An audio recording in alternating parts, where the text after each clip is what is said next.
Hello, chat. It's good to be here with you again. Right, I'm sat you ready now. Collins and me and Poppy, as usual. Got a nice cup of tea.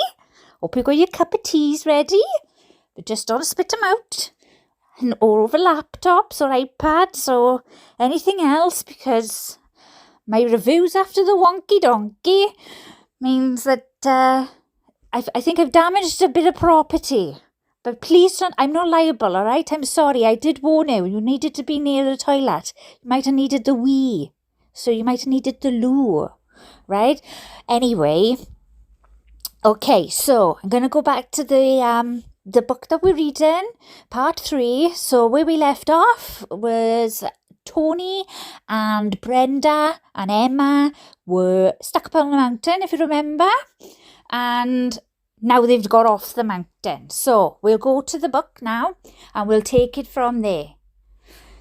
Okay, so he's got the car started and he's off, right? So it says, 30 minutes later. Oh, hang on. Before I start, please can you like and subscribe and share? Do the, cringy things. Because I noticed that I got lots of subscribers, which I'm so grateful for. Really am. I really am.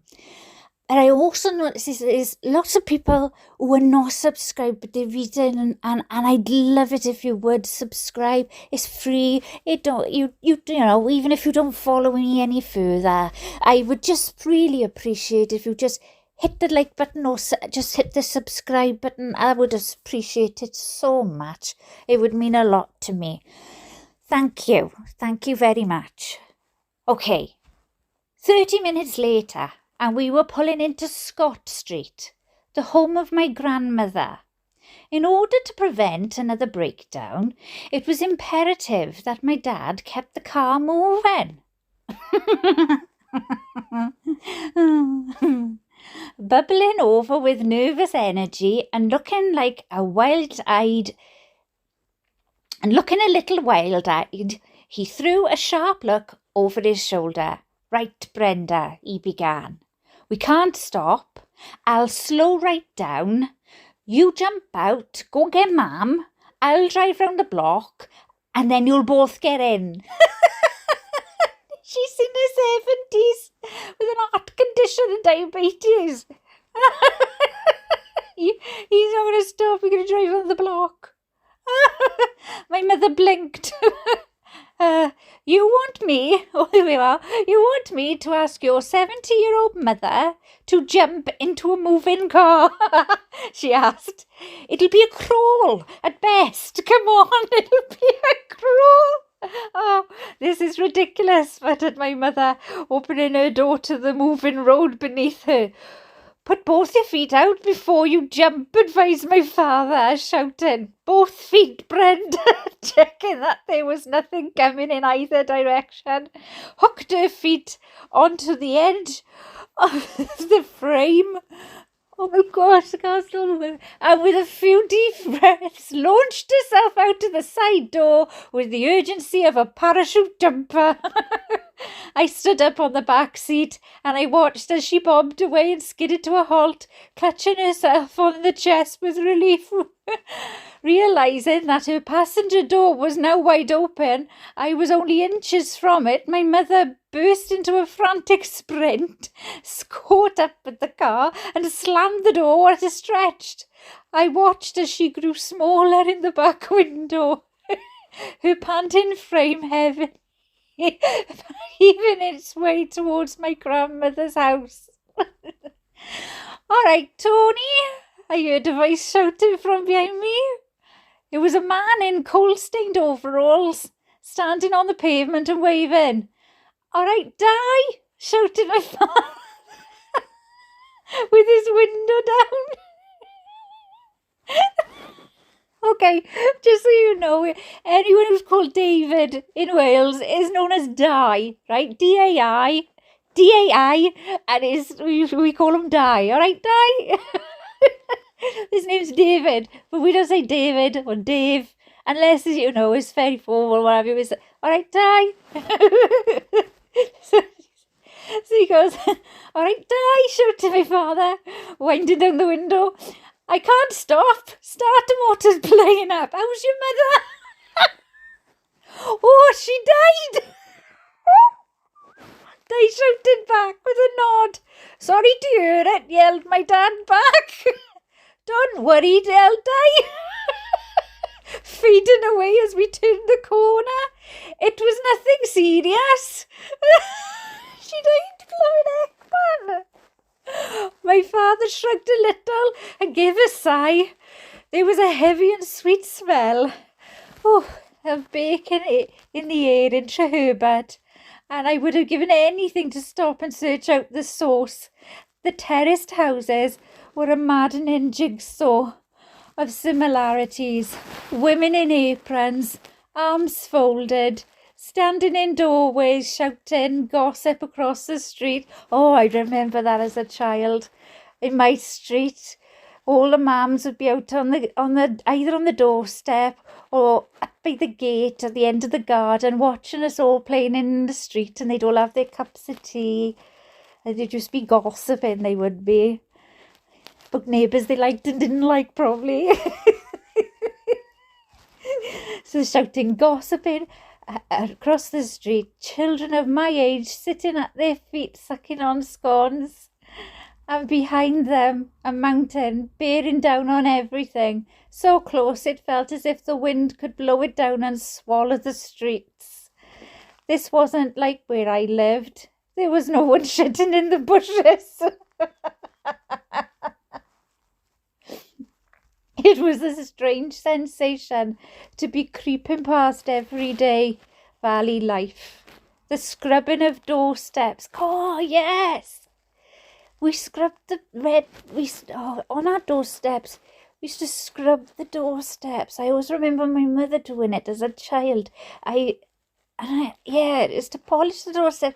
It was something like polish the doorstep. It was a bit like you were not posh, but more like inviting, and you'd sweep in front of your doorway as well, so that there was nobody, no dirt would come into the house, and people would come in and it'd look nice from outside. That's a memory that's been brought back for me there. Oh. So scrubbing of the doorsteps, the kicking of a ball, until you got told, go kick your ball down the other end. Like me and my friends. A group of young lads flicking marbles against a wall. All of it seemed familiar, yet a million years away from the disparate, suspicious new town living I was used to. A woman was beating a carpet over a washing line. Yes, we used to do that too. Yes, put her over the washing line and beat her, get all the dust and dirt out of it. Another man stood chatting with 3 fish on a hook. What? I don't think we did that. 3 fish on a hook, hanging over his shoulder, and everyone, without exception, was saying hello as we trickled past. Now that is us. Yeah, that's what we were like. You'd go anywhere, it would be, hello, hiya. Hiya isn't usually what we say in Wales. We say hiya. We say it's like Hiya. Hiya. But Welsh drops their H's sometimes. I've got a bad habit of doing that as myself. But and sometimes this can be a bit confusing, but when we walk past somebody that we know and we just want to say, just to recognise that we've seen them, we'll go, all right? And they go, all right? And that's it. It's just that's a kind of hello kind of thing. But instead of hello, we go, all right? And they go, all right? Or, all right, but? Because but is something we say in Wales as well a lot, especially the men. All right, buddy. All right, but it's not buddy, like American, we'll say, hey, little buddy, we don't say buddy, we say but. And sounds so stupid, I know, but yeah, we go, all right, but. And usually with like a bit of a nod of the head or a wink or what have you, and just a walk past. They've acknowledged you. I know you're there, and that's it. I'm not stopping to talk. So yes, we would all say hello. A car in the valley, even if it was on the verge of breaking down, it would seem a major event. We completed our slow tour around the block and were coming back to where we needed to be. Dad adjusted the car to a slow creep as he did. Ahead of us, I could see my mum holding a suitcase and my grandmother, who was trying to pull on a coat. My dad leant over to the passenger door opposite and flicked it open. "Throw in the suitcase," he shouted. My mother, who was wearing a scowl so intense it could have turned any living thing to stone, was happy to oblige. I bet she was. Any chance she had to throw something heavy in the direction of my father, she was going to take it. "Careful," he shouted, as the suitcase clattered up to his knee. "Now get in, Mum. Get Mum in." Get Mum in. He's creeping in his... A small crowd of neighbours had dripped out of their houses intrigued that the bride in black was back. And this time she was trying to get a 70-year-old widow to leap into a moving vehicle.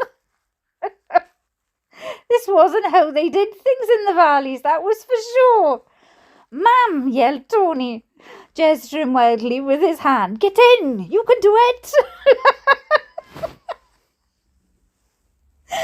My mother, who was fast at the best of time, my grandmother, who wasn't fast at the best of times, was skip walking next to the open door. But Queenie...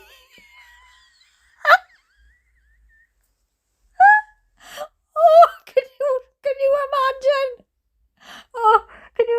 Oh my gosh, you think of your elderly grandmother skip walking next to the open door, but clearly couldn't quite muster up the courage to commit to a jump. So my mother, who was hard on her heels, took matters into her own hands and gave her a shove. "Ooh!" screamed a neighbour, holding her head in her hands. My grandmother, falling into the car, was now flailing face down and was in a grave danger of being impaled on the gear stick. My mother, thinking quickly, ran alongside the car, lifted up my grandmother's legs, swung them in the side, and then, realising that her charge has been dispatched, however uncomfortably, slammed the front door with a flourish.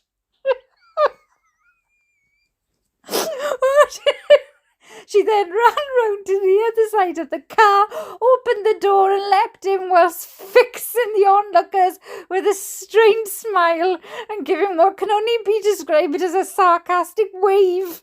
"Just drive," she hissed as she threw herself in the back seat.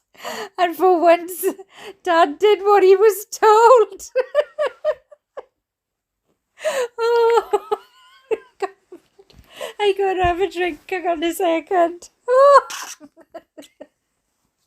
And he's like, "Oh, can't stop the car. We won't start it again. Throw my mother in."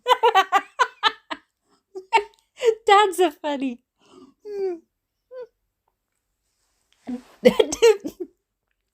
Dads are so funny. He's like, "No, we can't. We'll break down again. And, we won't get started. No, stay there in Trubert and get a mechanic or something, or go to the garage and say, can you fix it? And then we'll take our trip a little bit later." No, not Tony. No. Tony knew best. Okay. Next, back to the book. "Did I tell you about Anne?" said my grandmother. We had been driving for almost an hour and a half, as I could tell. She was yet to pause for breath. She didn't need a reply. No. Well, she continued, sucking her cheeks. You know, she's been helping out with the district nurse. So they go down to Jones the butcher. Jones the butcher. I don't know anywhere else does this, but we do. It's like die from the pub, or Roy the baker.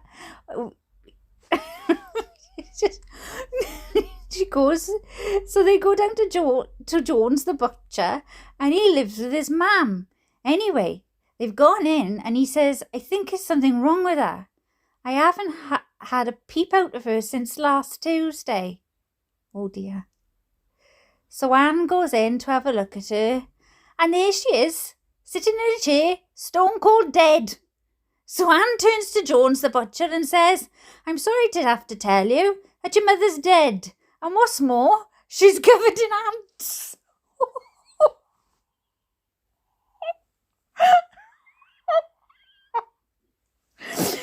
And do you know what he said to that? He looked at her and said, oh, we get them this time of year.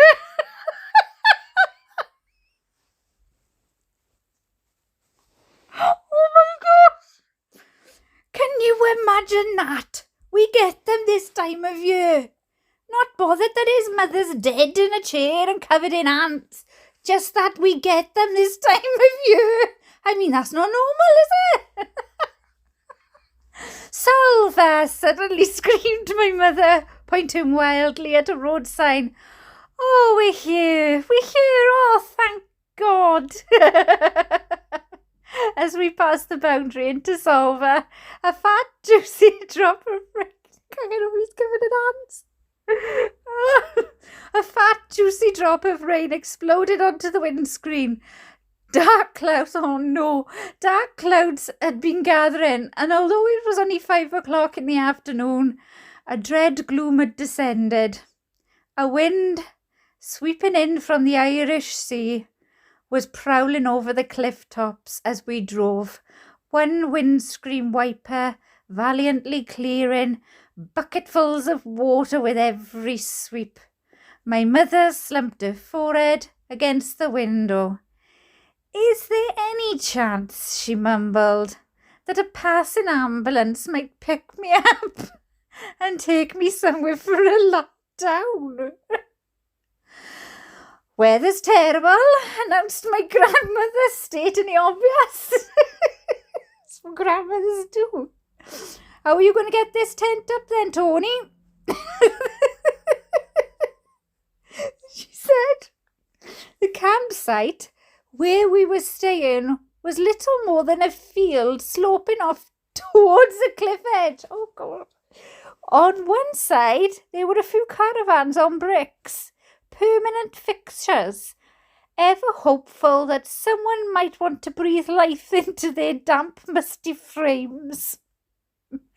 Where's everyone else? Asked me grandmother, noticing the startling lack of holiday makers. Are we the only people here?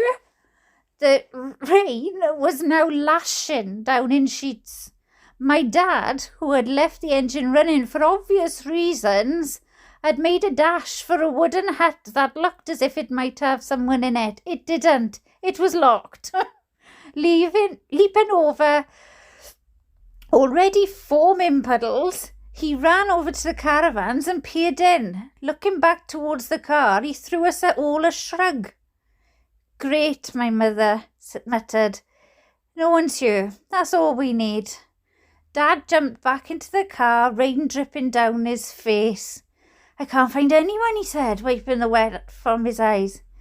I guess we should just pick a spot and get the tent up. If the owners come down, I can sort things out with them then. Where are you going to put it up? Asked my mother. Hey now. Steady, asked my mother, staring down the field towards the sea. We're very exposed. Can we try and pitch near the caravans? At least they'll give us a bit of protection. "Oh, you can't do that," chipped in my grandmother.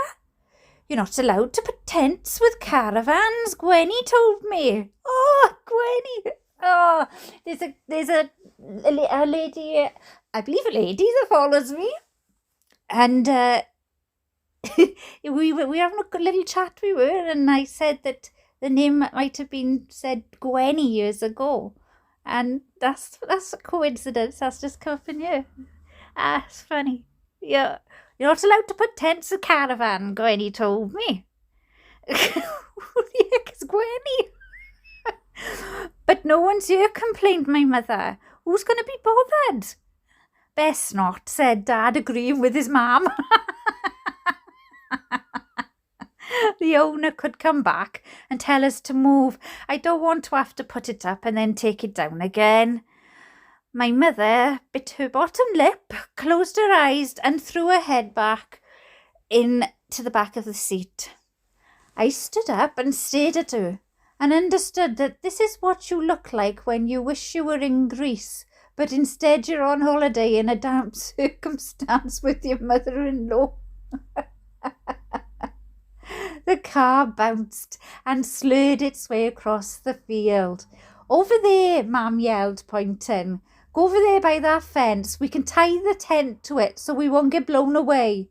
My grandmother, thinking she had been hilarious, laughed uproaringly. "Blown away," she repeated, and shook her head because the very idea was ludicrous. "I'm going to turn the engine off now," said Tony, with the solemnity of a family member agreeing to switch off a life support machine. The Wolseley gasped into the abyss. It just went Whether it would live again would be anyone's guess. The rain clattered in our ears, pounding on the roof with such intensity it was as if we were being beaten to the ground. "This is terrible," said my dad, craning to look up at the sky through the windscreen. "I don't know whether to wait or just get on with it. Oh, I've been in this situation. You just think, how long is this rain gonna last? Do I chance it?"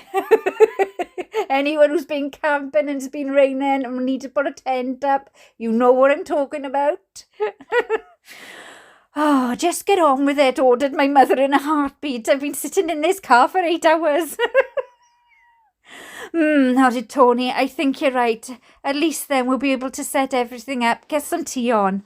Right. Well, wish me luck." Oh, bless him.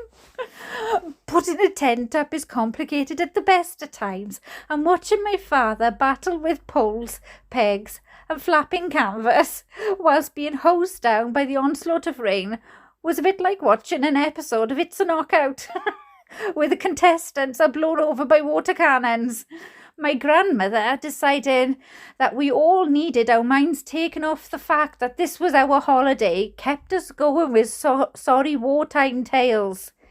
"Then there was the time," she said, tapping a finger on her knee, "when the Germans bombed the munitions factory in Cardiff, and one of the bombers went off course, saw a spark or a light or something, and dropped his bombs on the valley. 12 people killed. Terrible it was. And because everyone was so sad with it, they decided to have the funerals all on the same day. Now, the only vehicle available to carry all 12 coffins was the Corona Pop."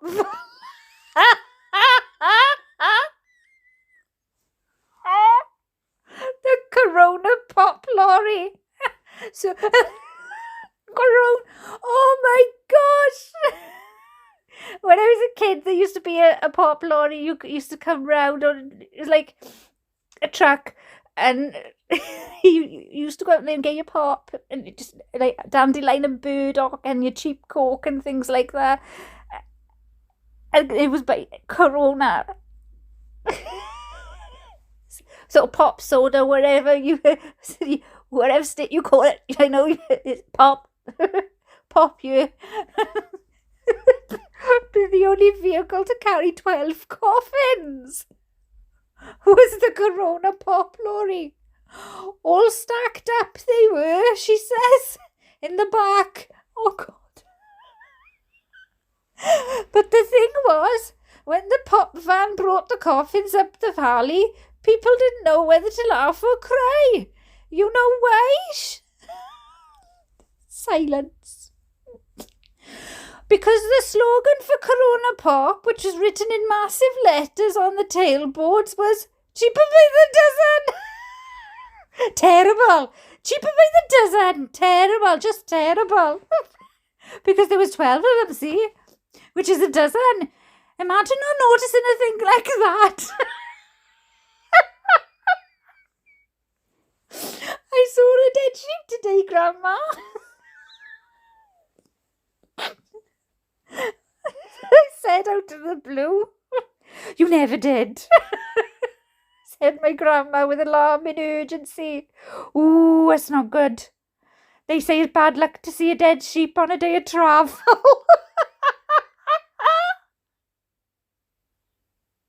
No good.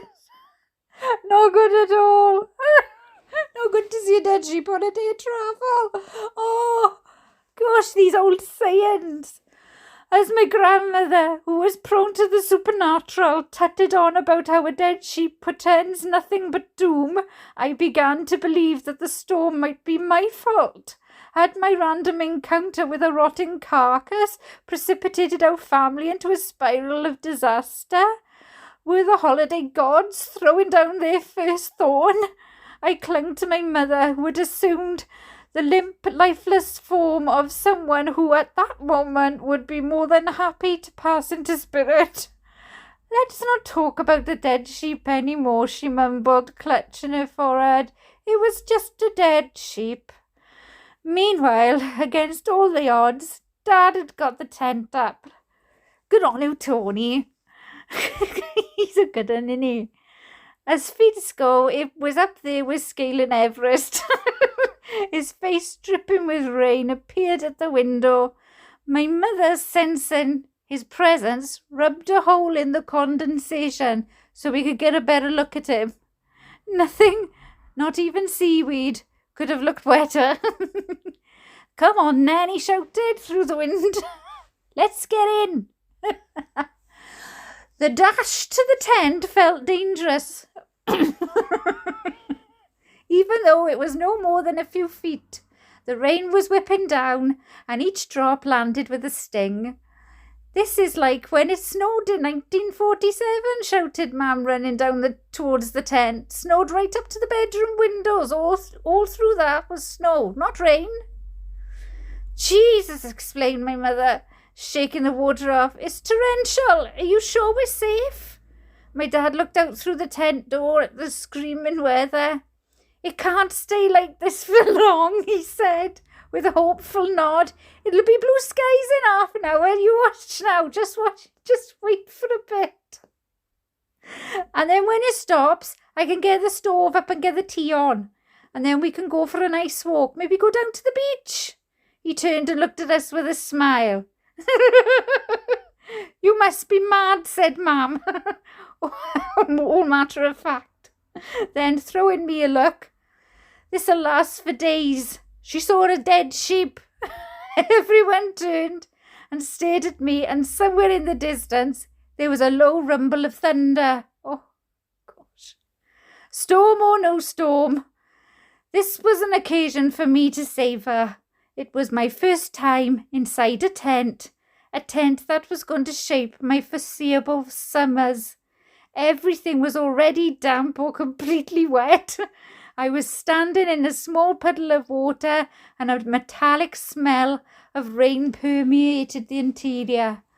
The walls were a bright synthetic orange, and the door, which was undone and tied to one side with a plastic crayon-coloured blue. There was a bedroom compartment accessed through a fat zip with a flimsy cotton divide, giving the illusion of not one but two sleeping quarters. To me, it was exciting and exotic, and the wall-like drumming of the rain on every inch of the canvas made the experience all the more intense. I need a wee, said my mother, with a sigh, and a cup of tea. Can't put the stove up in this, said Dad with a shake of his head. Wouldn't get it lit for starters. I suppose if you're desperate, I could get it going in you. Might be all right if it's near the door. But what about the fumes, Tony? The fumes, wailed my mother, throwing an arm around to simulate gaseous emissions. Or do you want to poison us all on top of everything else? And what then if the tent catches fire? What will we do then? Oh, Dial, chipped in man. Wouldn't worry about that. Rain would put it out. This rain could extinguish the fires of hell. She was standing staring down towards the cliff edge, clutching onto her handbag. And the wind's picking up. Look at that tree. It's practically bent over on itself.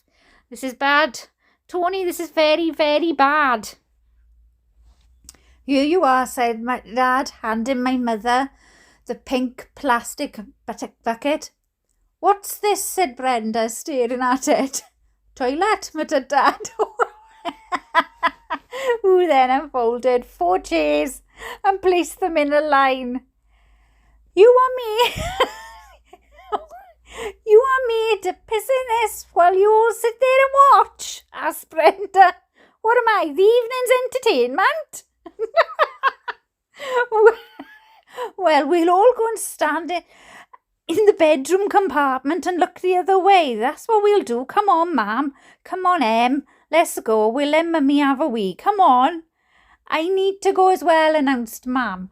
Okay, so a little bit of confusion. And just to clear up, sometimes, he's calling his Ma'am. So, and then is Brenda who's Ma'am. So, and Brenda, they can refer to as Ma'am as well, even though it's not her Ma'am. She can refer to grandmother as Ma'am as well. Okay, so we'll let Mummy have a wee. Come on, I need to go as well, announced Ma'am as we trooped off to the other side of the tent. Right, said Dad. Then you can go second. And I may as well go, so I go third. You want to have a go? You looked down at me with eyes like plug holes. I nodded. Oh, God, they all need to go. Good, he declared, as if this was going to go very well. Well, that's sorted.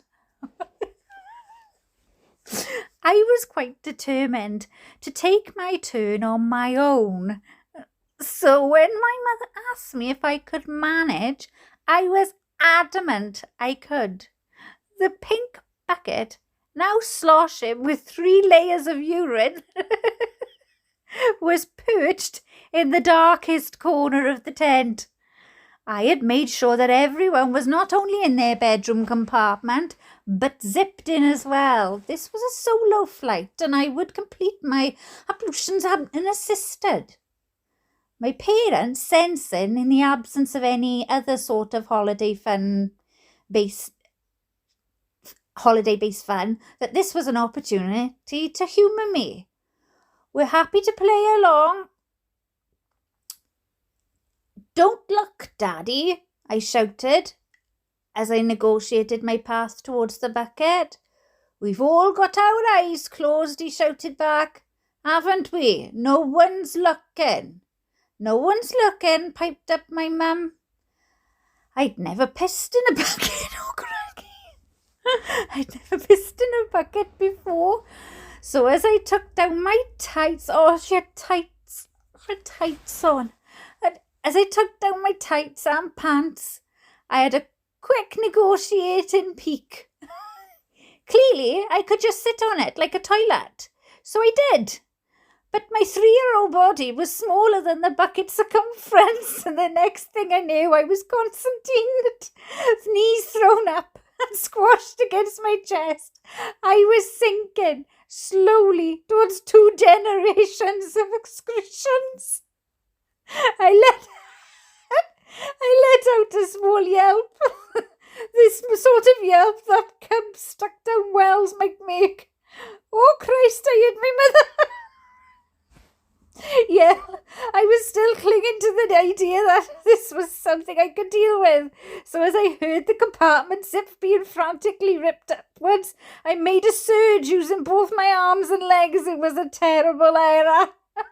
The bucket, teetering on uneven ground, rode with my body weight and tipped itself over to the one side. Warm liquid flooded under my cardigan and gushed down my arm.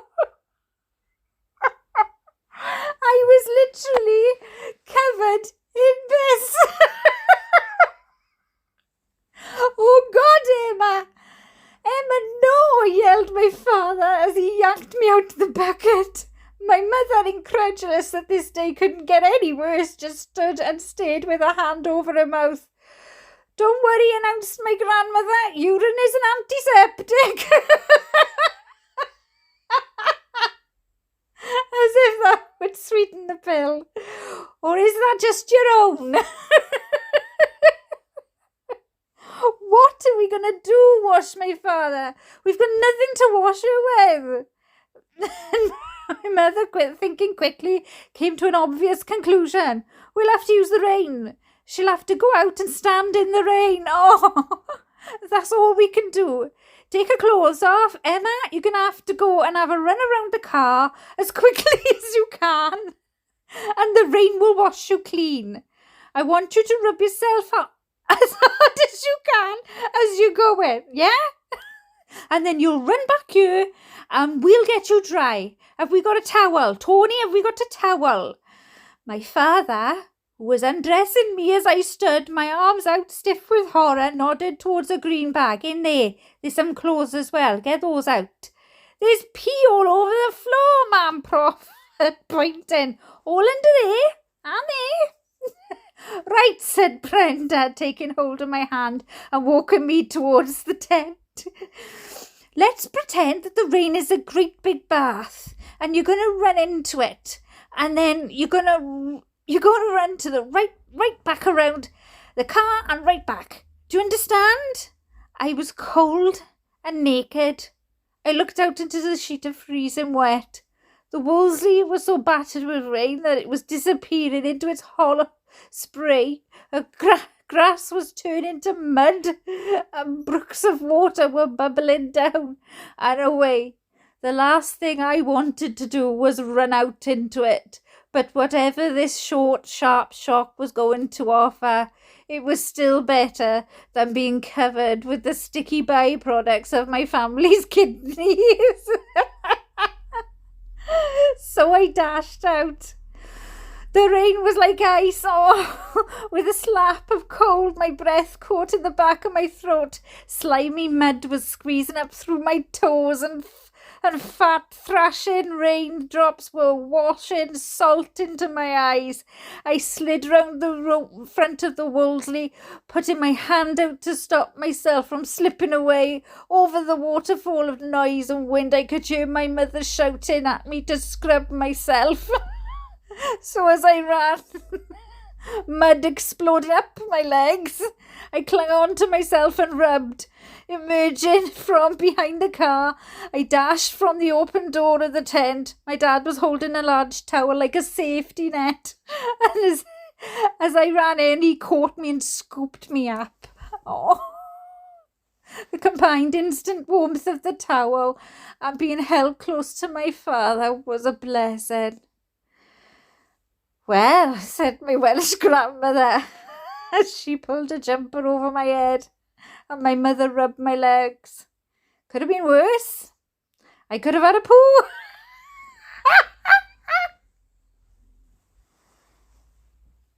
I love the grandmother. I love the grandmother. She's fab. She's fab.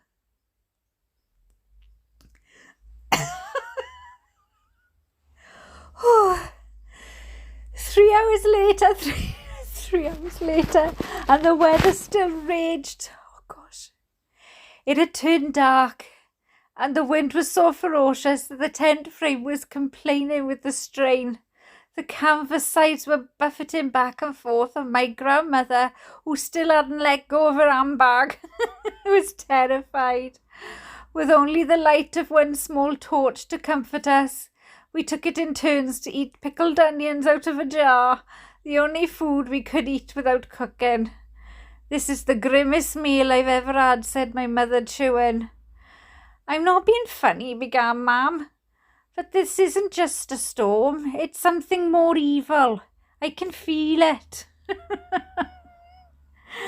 "And why is no one here, Tony?" complained Brenda. "Why? It's like everyone knows something except us. You don't think everyone's been warned away or something? What are we going to do?" My father, who up till now had managed to put a brave face on things, had to concede that these things were not as quiet as they should be. "I know," he said with a quiet nod. "It's been bothering me. Look, I've been thinking, what about if I try and break into one of those caravans?" Oh, God. Oh, goodness me. "I don't know about you, but I think I'll feel a bit safer." "Can you do that?" asked Brenda, eyes widening with hope. "What if you damage it?" "Blow that," said my grandmother, standing up. "I'm eating pickled onions, the temp's about to tip over, and I'm sitting in a pool of piss. Let's get the hell out."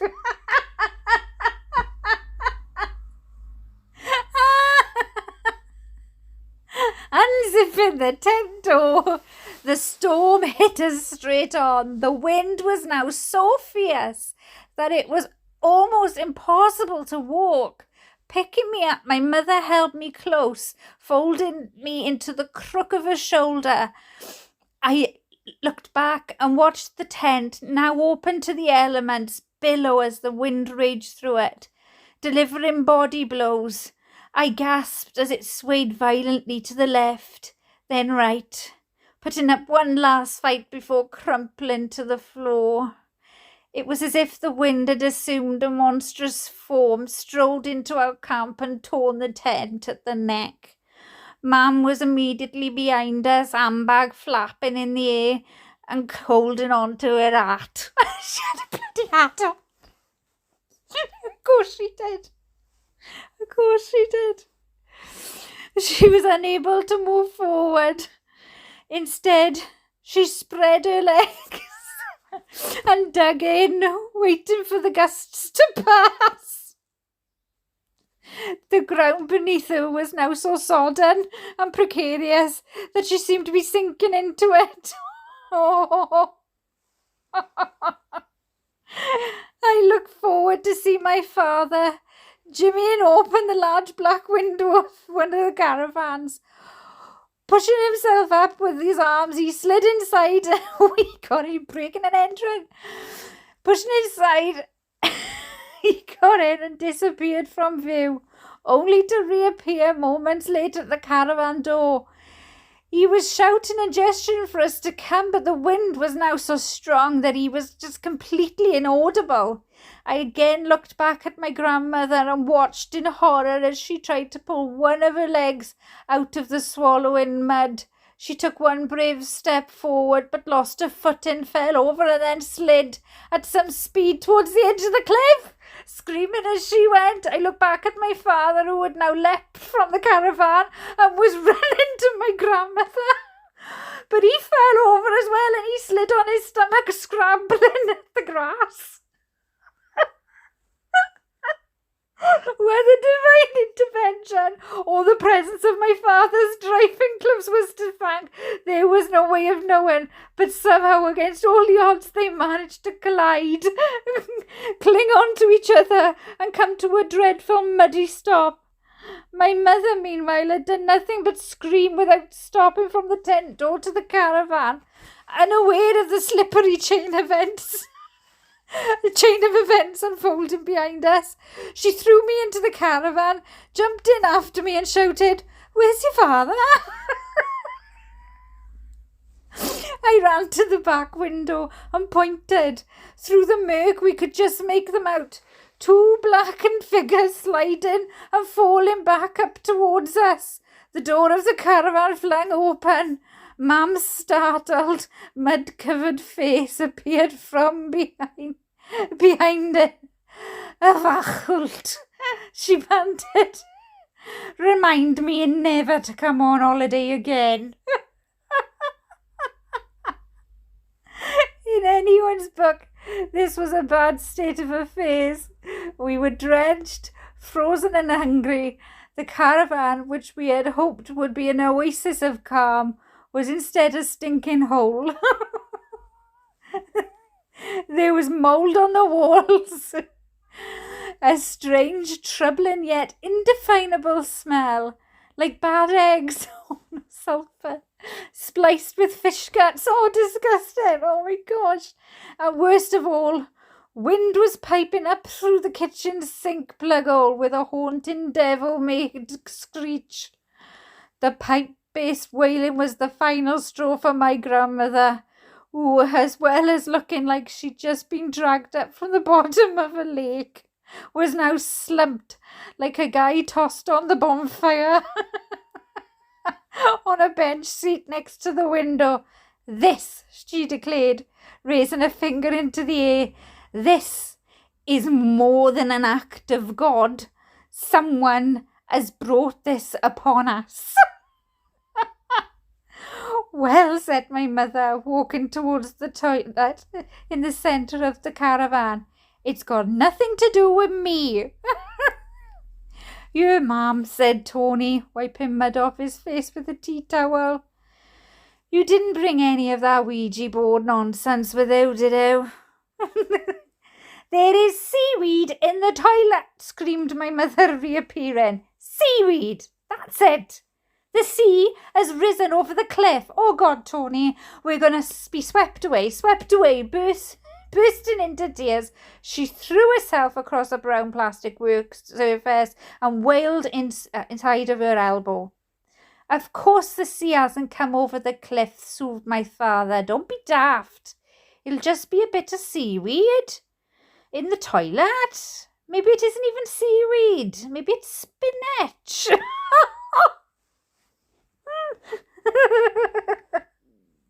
My mother's sobs racked on. Well, check it, she wailed.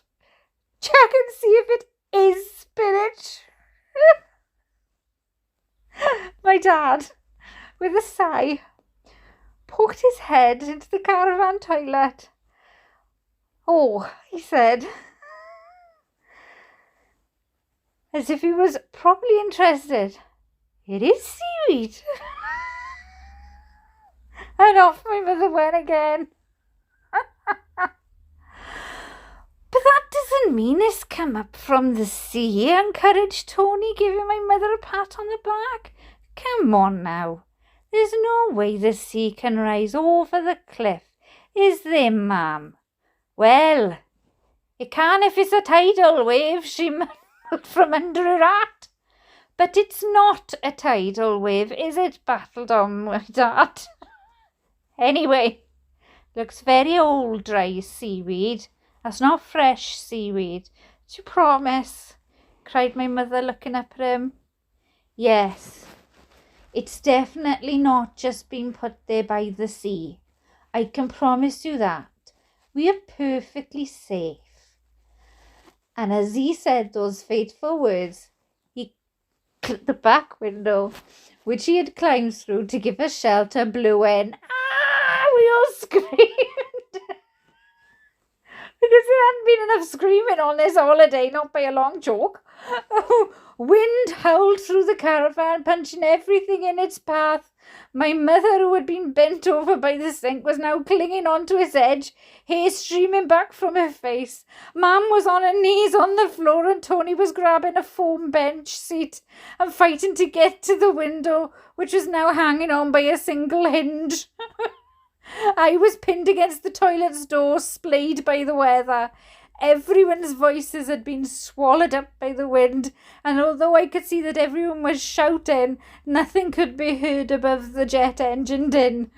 Tony, drenched and desperate, battled with the wind, window, but the wind had the better of him. Brenda, realising that this might be an all hands to the pub situation, careered forwards just as Mam, throwing down her handbag because it was now serious, surged to grab at the window.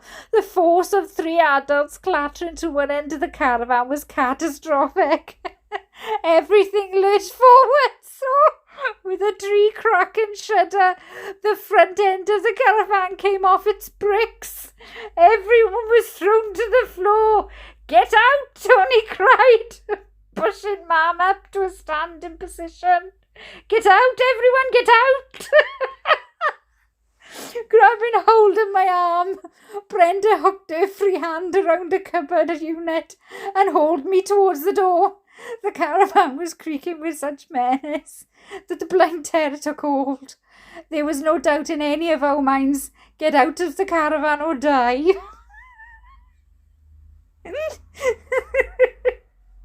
Pulling me hard behind her, Mum shoved at the caravan door.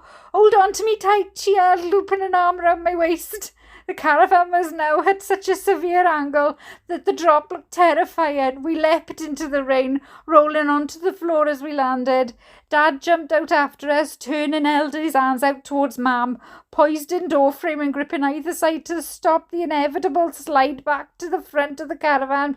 "Jump, Mam, jump!" yelled my father, gesturing wildly, and with one heavy leap, Mam launched herself into the air and towards my father, who had his arms out and was ready to catch her. The caravan groaned.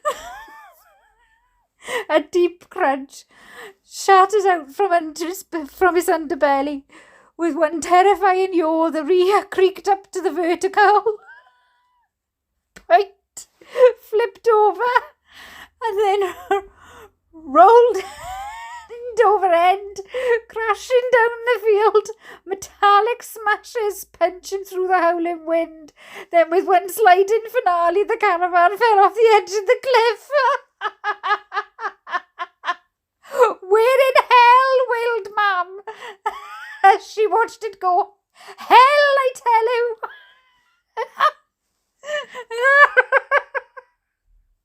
By now, everyone was in tears. I don't know how much families are supposed to endure in a lifetime, but we had managed to condense most of our allotted misery in 24 hours. We were back in the car, tent collapsed to the right of us, caravan destroyed to the left. We weren't to know it, but we were in the eye of a force 10 gale, whipped up out of the Irish Sea and sent smashing into the Welsh coast, without a single thought for life, property or holidays. The reason no one was at the campsite was because everyone else knew it was coming. They'd packed up and battened down the hatches, but not us. We had driven straight into it and set up deck chairs. And no, the Wolseley didn't make it back. We drove home the next day in the back of an AA lorry. My grandmother never came on holiday with us again. The holiday gods had thrown me their first curveball. Game on. Oh, that's brilliant. I really enjoyed that.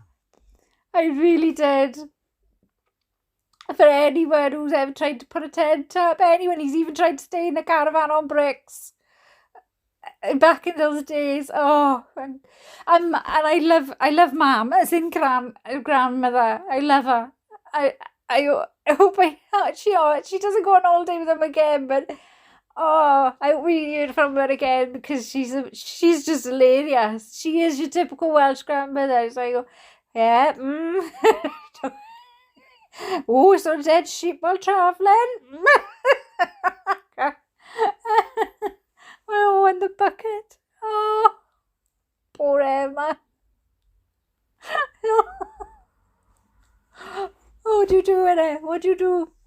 Oh, well, I enjoyed it. I'm literally got cramp in my stomach from the belly just crunching over.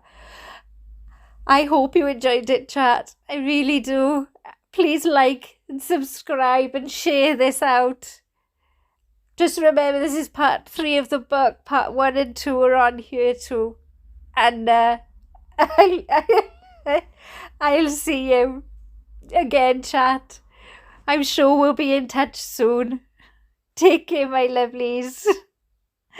Ta-ra!